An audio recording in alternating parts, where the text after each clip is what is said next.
Friends, last class हमने discuss किया था फंडामेंटल ऑफ पार्टनरशिप। आज हम फर्दर कंटिन्यू करते हैं। Rights of a partner. Every partner has the right to share profit और losses with other partners in the agreed ratio. इस point का मतलब है कि जितने भी पार्टनर्स हैं वो सारे पार्टनर्स के पास राइट है कि जो भी प्रॉफिट्स होगा उनको भी उसमें से शेयर मिलेगा। Every partner has the right to take part in the conduct of the business। मतलब हर एक पार्टनर का राइट है कि वो लोग बिजनेस को कंडक्ट करे। आप अगर नहीं करना चाहते हो आपकी विश है, लेकिन उसके पास राइट है, अगर वो चाहे तो वो कंडक्ट ऑफ द बिजनेस में वो पार्टिसिपेट करेगा। Every partner has the right to be consulted in the matter related to partnership business। अगर कोई भी पार्टनरशिप के रिगार्डिंग कोई भी डिसीजंस लिया जा रहा है या बिजनेस कैसे काम करेगा, ऐसा कोई भी डिसीजंस लिया जाता है तो हर एक पार्टनर को इन्फॉर्म करके सब बैठ के तब डिस्कशन होगा। ऐसा नहीं है 3 पार्टनर है और 2 पार्टनर ने आपस में डिस्कशन कर लिया और थर्ड पार्टनर को नहीं बताया। This can not be done in the partnership firm. तीनों के तीनों को वो डिसीजन साथ में लेना होगा। Every partner has the right to inspect and have a copy of the books of accounts। हर एक पार्टनर के पास राइट है कि वो जो भी बुक्स ऑफ अकाउंट्स मेंटेन हो रहा है उसको जब चाहे तब देख सकता है। कोई भी एक पार्टनर किसी पार्टनर को डिनाई नहीं कर सकता है कि आप बुक्स ऑफ अकाउंट्स नहीं देख सकते। No, he can, if he wish, he can see books of accounts at any point of time। Every partner is the joint owner of the partnership property। जो भी पार्टनरशिप प्रॉपर्टी है उसमें तीनों का बराबर का हक होगा। If the partner has given loan to the firm, he has a right to receive interest at agreed rate। If the rate of interest is not agreed, it is paid at 6% per annum। अगर कोई भी partner firm को loan देता है तो उससे उस पर इंटरेस्ट मिलना चाहिए। अगर हमने कोई इंटरेस्ट नहीं डिसाइड किया है तो 6% पर एनम के हिसाब से उसे इंटरेस्ट मिलेगा, और अगर डिसाइड कर लिया है पहले से कि 12% तो 12% ही मिलना चाहिए।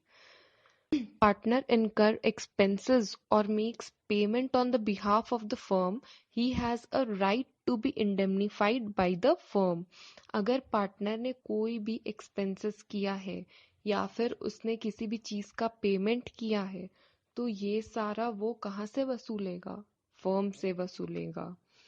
Every partner has a right to retire from the firm after giving a proper notice। अब ऐसा थोड़े एक बार पार्टनरशिप कर ली तो जन्म जन्म का साथ, no no.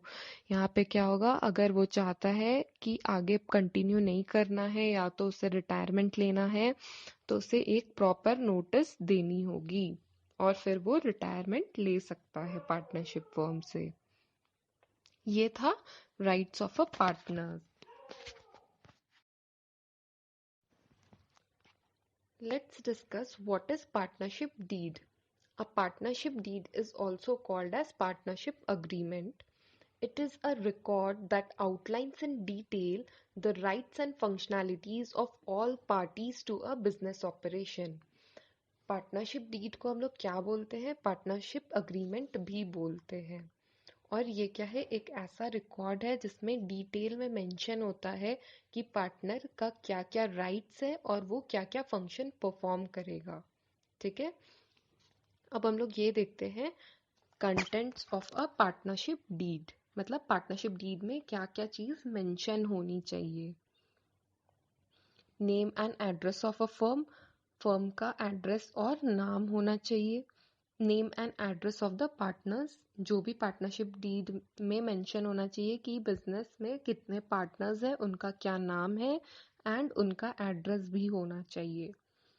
The type and nature of business the firm proposes to do, मतलब जो भी काम अगर कर रहा है बिजनेस में, जैसे अगर मान लो हम कपड़े बेचते हैं तो क्लॉथिंग बिजनेस, ऐसा कुछ नेचर ऑफ बिजनेस मेंशन होना चाहिए कि क्या काम कर रहा है वो business. Amount of capital to be contributed by each partner, and whether the capital account will be fixed और फ्लक्चुएटिंग। हम लोग ये कैपिटल अकाउंट फिक्स्ड और फ्लक्चुएटिंग आगे पढ़ेंगे, लेकिन अभी इतना ही समझते हैं कि हर एक पार्टनर कितना अमाउंट ऑफ कैपिटल बिजनेस में इन्वेस्ट करेगा ये भी लिखा होना चाहिए, और ये भी होना चाहिए कि ये कैपिटल कौन से अकाउंट में जाएगा, फिक्स्ड या फिर फ्लक्चुएटिंग।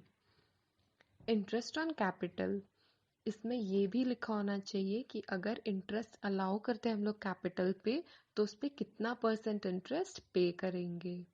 ड्राइंग्स भी मेंशन होना चाहिए कि पार्टनर कितना अमाउंट तक ड्राइंग्स कर सकता है, मतलब कितना अमाउंट विड्रॉ कर सकता है। प्रॉफिट शेयरिंग रेशियो बहुत मेन पार्ट होता है पार्टनरशिप डीड का, कि जो भी प्रॉफिट अर्न करेंगे बिजनेस से वो किस बेसिस पे शेयर होगा, या तो कैपिटल के बेसिस पे होगा या इक्वली होगा, किस बेसिस पे होगा ये लिखा होना चाहिए। सैलरी, अगर 3 पार्टनर है उसमें से 2 पार्टनर काम नहीं कर रहे हैं, थर्ड पार्टी अकेला बिजनेस चला रहा है, तो यहाँ पे वो थर्ड पार्टी को सैलरी मिलनी चाहिए, और वो कितनी सैलरी मिलेगी ये भी पहले से डिसाइडेड होना चाहिए पार्टनरशिप डीड में। गुडविल, अगर गुडविल तो खैर फ्यूचर में पढ़ेंगे ही हम लोग, लेकिन इतना समझ लेते हैं कि अगर कोई गुडविल है तो उसको हम लोग कैसे कैलकुलेट करेंगे, उसके बहुत सारे मेथड्स हैं। Accounting period of the firm, हमें ये भी डिसाइड करना होगा कि अकाउंटिंग पीरियड कौन सा होगा, जनवरी टू दिसंबर होगा या फिर अप्रैल टू मार्च होगा, कैलेंडर ईयर और फाइनेंशियल ईयर, ये भी पहले से मेंशन करना है। Date of commencement of partnership, किस दिन से हम लोग पार्टनरशिप बिजनेस चालू कर रहे हैं ये भी डेट रहना चाहिए पार्टनरशिप डीड में। Rules to be followed in case of admission of partner, ये भी मेंशन होना चाहिए कि अगर हम लोग किसी नए पार्टनर को लाते हैं तो क्या क्या रूल्स होंगे, ये सब पहले से हो जाना चाहिए। ऐसा नहीं होना चाहिए कि 2 लोग फिर अग्री कर रहे हैं कि एक नया पार्टनर लाते हैं, तीसरा अग्री नहीं कर रहा है, तो ऐसा नहीं है कि अगर तीसरा अग्री नहीं कर रहा फिर भी हम नए पार्टनर को ले आ रहे हैं, नो, तीनों अग्रीड होने चाहिए। तो ये सारे रूल्स भी पार्टनरशिप डीड में होने चाहिए।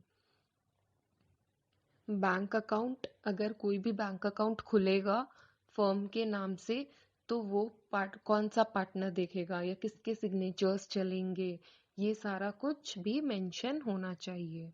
ठीक है, अब हम लोग देखते हैं importance of partnership deed.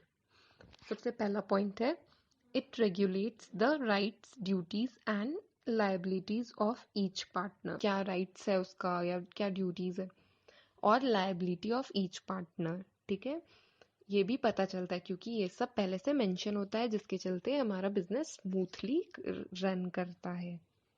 It helps to avoid any misunderstanding amongst the partner because all terms and condition of partnership have been laid down in the partnership deed।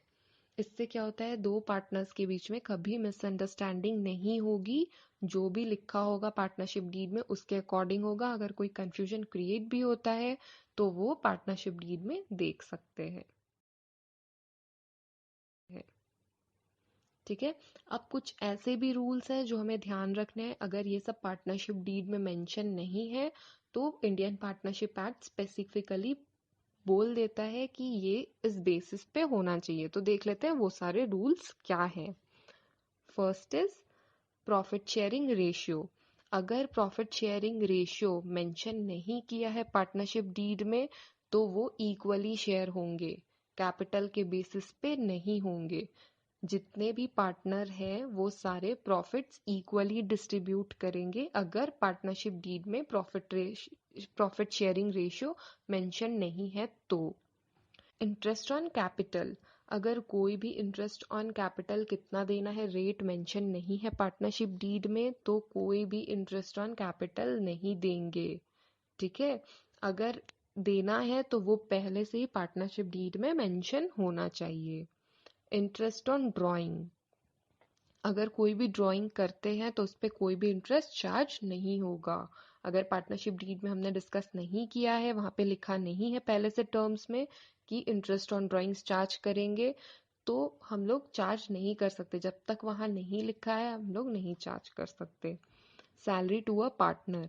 मान लो 3 लोग मिलके बिजनेस कर रहे हैं और सैलरी वाला पॉइंट हमने पार्टनरशिप डीड में डिस्कस ही नहीं किया था, उसमें लिखा ही नहीं है। तो हम लोग किसी भी पार्टनर को एज अ सैलरी नहीं दे सकते, भले उसने अकेले नहीं काम किया हो। Admission of a new partner. अगर किसी भी न्यू पार्टनर को हम लोग फर्म में लेके आते हैं, मान लो 3 पार्टनर है, एक और पार्टनर आ जाता है, तो वो 4th पार्टनर होगा, उसके लिए तीनों पार्टनर का कंसेंट चाहिए। अगर तीनों हाँ बोलेंगे तो ही 4th वाला पार्टनर बिजनेस में एंटर कर सकता है। और हर एक पार्टनर पार्टिसिपेट करेगा बिजनेस के कंडक्ट में, चारों के चारों ही पार्टनर बिजनेस कंडक्ट में पार्टिसिपेट करेंगे। Interest on loan. अगर इंटरेस्ट ऑन लोन मेंशन नहीं है पार्टनरशिप डीड में तो हम लोग 6% इंटरेस्ट पे करेंगे। Please like, comment and subscribe. Thank you.